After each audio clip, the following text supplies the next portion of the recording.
Hidden in a stack of papers, underneath a pile of documents, might be one of the most terrifying requests for a patent ever recorded. And it comes from one of the most well-known tech companies in the world. What on earth is it? And why is there almost no press about this device? Just one website found out about the patent and published an article. Gizmodo, a popular tech blog, dubbed the gadget the Vampire Watch. Why did they call it this? Because the device sucks your blood, literally. Google quietly requested a patent back in May 2014 with the US government. It was for a device to be worn around the wrist, something like a watch, although the patent indicates that it is not for time tracking purposes. Google provides diagrams for their invention. You can see that the company plans to market this product as a needle-free device that draws blood out of the human body. In most cases, blood can be extracted from a person using a needle as the point of entry into a vein. But now, no needle is needed, just the Vampire Watch.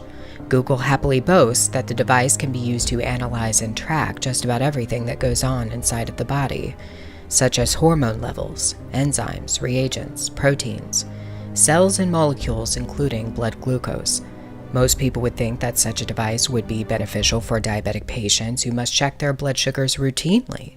But as you can see, Google is looking beyond the multi-billion-dollar diabetic market. The Vampire Watch can literally track just about everything that happens inside of your body.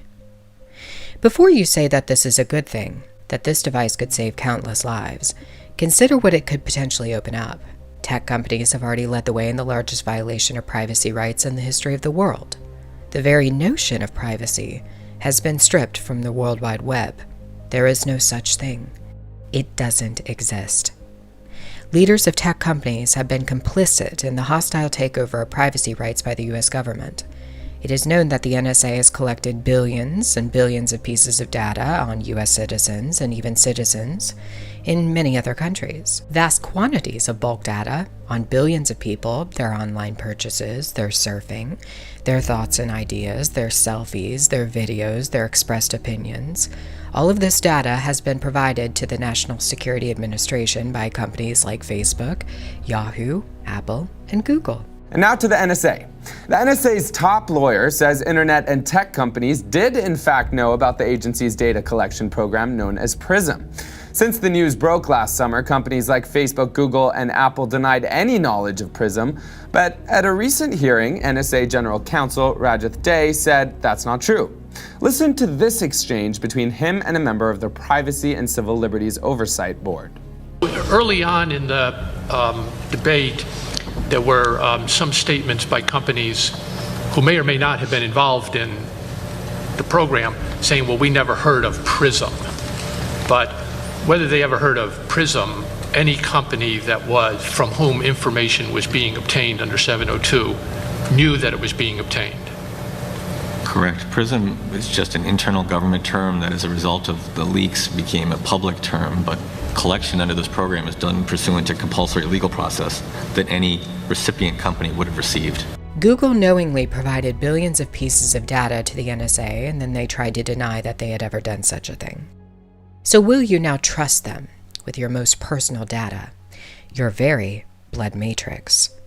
With Google's Vampire Watch, all data on your body will be uploaded and stored in microchips. It will be put on servers, and it will be entered into the World Wide Web. It becomes a part of the www matrix, the web that has taken over and caught everybody inside of it. Your blood is a matrix of data waiting to be explored.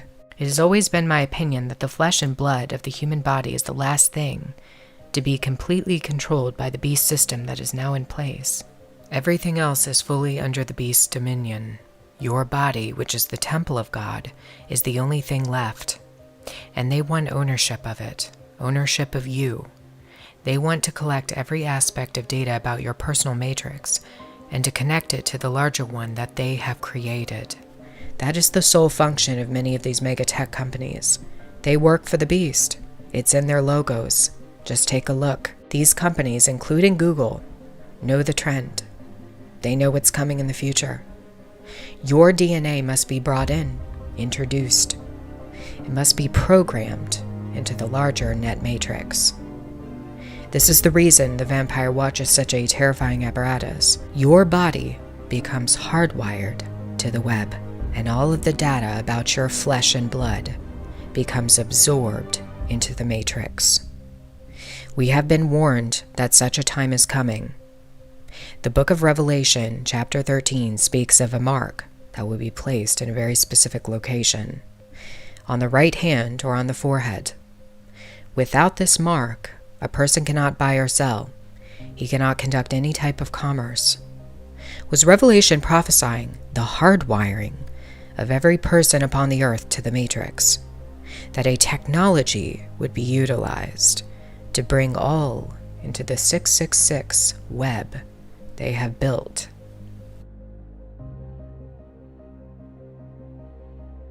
One of the most unusual aspects about the vampire watch is the way Google describes it. An aperture is created in the skin, blood is sucked out, and drawn into a negative pressure barrel.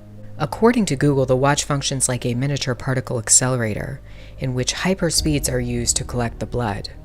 Perhaps you caught the oddity that Google describes the vampire watch as a particle accelerator, one that you wear around your wrist.